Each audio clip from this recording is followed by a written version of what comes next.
Hello दोस्तों, आप लोग कैसे हैं। उम्मीद करती हूँ आप लोग अच्छे होंगे। आइए आज हम चलते हैं, एक नई टॉपिक पे बात करेंगे जिसका नाम है पर्यायवाची। और ये पर्यायवाची टॉपिक आपको बहुत ही मज़ेदार होने वाली है क्योंकि यहाँ से परीक्षा में हर वर्ष प्रश्न पूछे जाते हैं। आइए सबसे पहले जानने का प्रयास करते हैं कि पर्यायवाची शब्द। ठीक है, आगे चलिए। देखिए यहाँ पे 3 चित्रों के माध्यम से बताया गया है।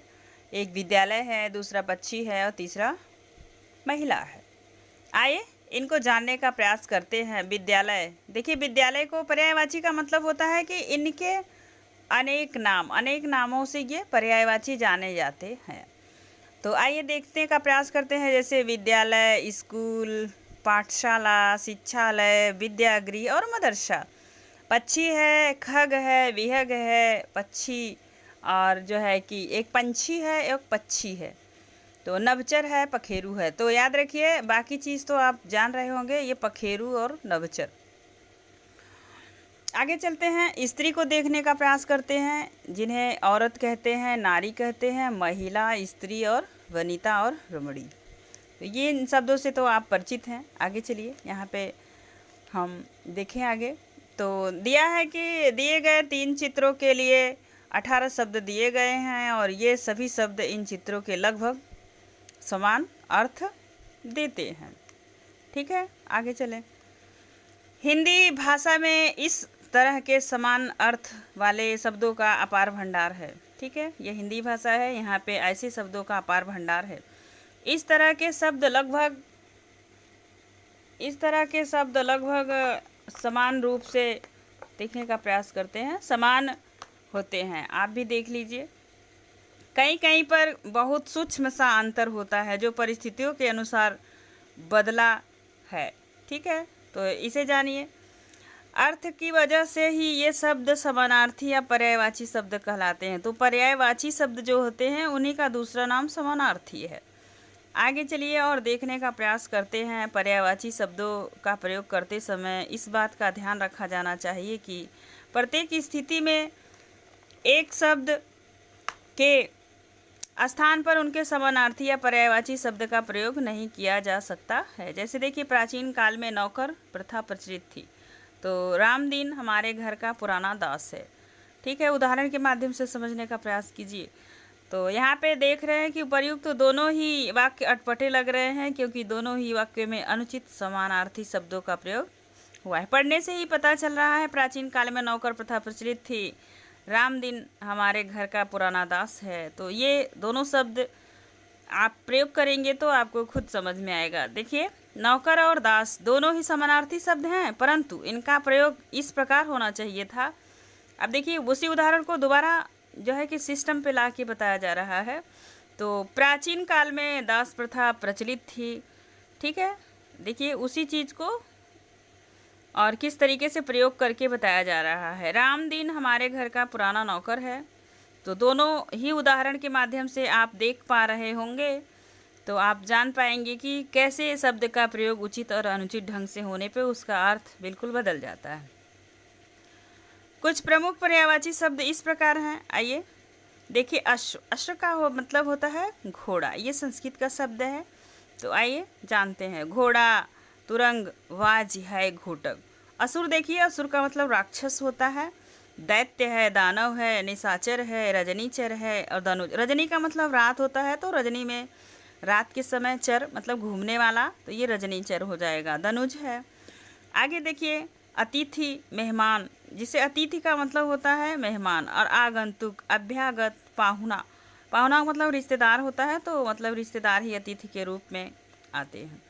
अनुचर को देखिए, दास, सेवक, नौकर, भृत्य और परिचालक। आगे चलते हैं और अन्य शब्दों पे हम एक नज़र डालेंगे और देखने का प्रयास करेंगे। इस उदाहरण के माध्यम से आप समझने का प्रयास कीजिएगा, क्योंकि जब आप किसी भी चीज़ का प्रयोग करते हैं और उसे बहुत ध्यान से देखते हैं और उसे लिखते हैं, तो कहा भी गया है कि एक बार 10 बार पढ़ने की अपेक्षा यदि एक बार लिख दिया जाए तो वो चीज़ें ज़्यादा कन्फर्म हो जाती हैं। तो जो चीज़ें आपको लगे कि हमें नहीं समझ में आ रही है, आप उसे अपने नोटपैड में नोट करें। आइए चलते हैं आगे, चलिए और देखने का प्रयास करते हैं। अमृत को देखिए, अमृत सोम है, जिस सब कहते हैं ना सोम रस पी लिया है, तो अमृत का मतलब सोम है, पीयूष है, अमी है, सुधा है, अमी है।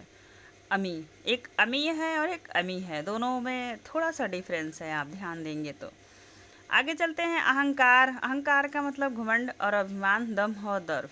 अभिमान और घमंड तो परिचित शब्द है, लेकिन दर्प को आपको ध्यान रखने की जरूरत है। दर्प, दर्प मान अहंकार होता है।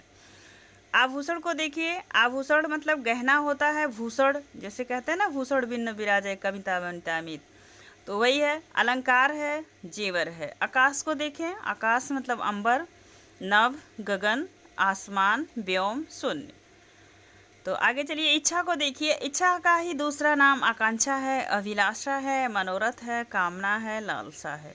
उपवन, उपवन मतलब बगीचा होता है, लोग कहते हैं ना ये उपवन वाटिका है, तो वही उपवन का मतलब बाग है, बगीचा है, उद्यान है, वाटिका है, फुलवारी। उन्नति है, उन्नति को देखिए, मतलब उन्नति का मतलब होता है विकास करना। तो आइए आगे चलते देखते हैं। उन्नति का मतलब है तरक्की है, प्रगति है, विकास है, और उत्थान और वृद्धि और उत्कर्ष है। किनारा को देखें, किनारा जैसे साड़ी का किनारा और भी किनारे, तो उनका ही दूसरा नाम देखिए तट है, मतलब जो तट जैसे नदी का तट बोला जाता है, वैसे कूल है, तीर है और कगार है। तो तट को ही कगार कहते हैं, जहाँ से पानी को स्पर्श करने की जो मिट्टी होती है उसे ही कगार कहते हैं। किरण को देखिए, किरण का मतलब प्रकाश होता है, और जैसे कि सूर्य की किरण निकली, तो वैसे रश्मि है, मयूख है, अंशु है, कर है और मरीच है, मरीचि। यहाँ पे आप मयूख को भी लगभग परिचित रूप में जानते होंगे, अंशु को भी, लेकिन मरीच को और कर को आपको ध्यान रखने की जरूरत है।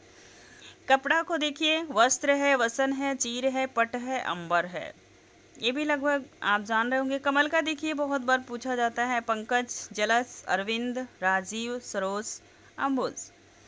कुबेर देखिए, कुबेर का मतलब धन होता है, तो कुबेर से ही धनपति है, यक्षराज है, किन्नरा अधिपति है, किन्नर अधिपति है। आगे चलें। कृषक को देखिए, किसान, खेतीहर, हलधर, खेती जीवी, हलवाहा। कोयल को देखिए, पीक, कोकिल, श्यामा, वसंत दूत। तो श्यामा को ध्यान रखने की जरूरत है।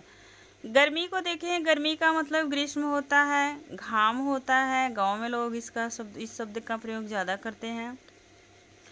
ताप है, निदाद है, ठीक है, निदाग है। आइए आगे चलते हैं। गंगा का देखें, गंगा का भी बहुत बार पूछा जाता है। भागीरथी, सूर नदी, सूरसरी और मंदाकिनी, जाह्नवी, त्रिपथगा। आगे चलें। चांदनी को देखें, ज्योत्सना, चंद्रिका, कौमुदी। चतुर देखें, चतुर का मतलब चालाक होता है, तो दक्ष, चालाक, कुशल, प्रवीण, निपुण और पटु। चंद्रमा को देखिए, चंद्रमा का भी काफ़ी बार पूछा जाता है, तो चांद है, शशि है, शशांक है, चंद्र है, हिमांशु है, रजनीश है। तलवार का देखिए, कृपाण, खड़ग, असी, करवाल, चंद्रहास, शमशीर। दूध का देखिए, क्षीर, दूध, क्षीर, दूध और पै, गोरस। गोरस को भी आप समझ जाएंगे, गाय का रस, तो गोरस। और पै को ध्यान रखने के। देवता को देखिए, सूर, अमर, अमर्त्य, देव, विबुच्छ, विबुच्छ, विबुध। नया का देखिए, नवीन, नव, ताजा, नूतन, अभिनव। अभिनव को ध्यान रखने की जरूरत है आपको।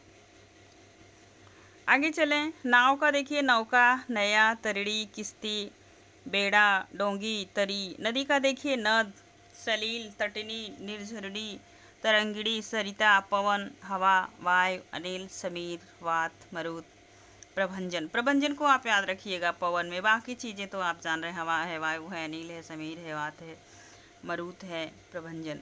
पत्थर का देखिए, पाहन, पाषाण, प्रस्तर, अस्मक को ध्यान रखने की ज़रूरत है। पथिक को देखिए, पथिक का मतलब होता है पथ पे चलने वाला, मतलब राही, तो वही राहगीर है, मुसाफिर है, राही है। मुसाफिर वह स्थान होता है जहाँ पे लोग ठहरने का काम करते हैं, तो मुसाफिर याद रखिएगा। और राही है, बटोही है, पंथी है, बटाऊ है। पुत्र, पुत्र को देखिए, सुत, सुत मैंने सुत, सुता, तो पुत्र, पुत्री, बेटा, अंशज और आत्मज। पृथ्वी, धरा, भू, भूमि, धरती, वसुंधरा, वसुधा और पुष्प, फूल, कुसुम, सुमन, प्रसून, पहुन। बादल को देखने का प्रयास करिए, एक नज़र। बादल का भी काफ़ी इम्पोर्टेंट है। मेघ, घन, जलद, पयोध, वारिद, अम्बुज, पयोधर और नीरद। आइए आगे चलते हैं।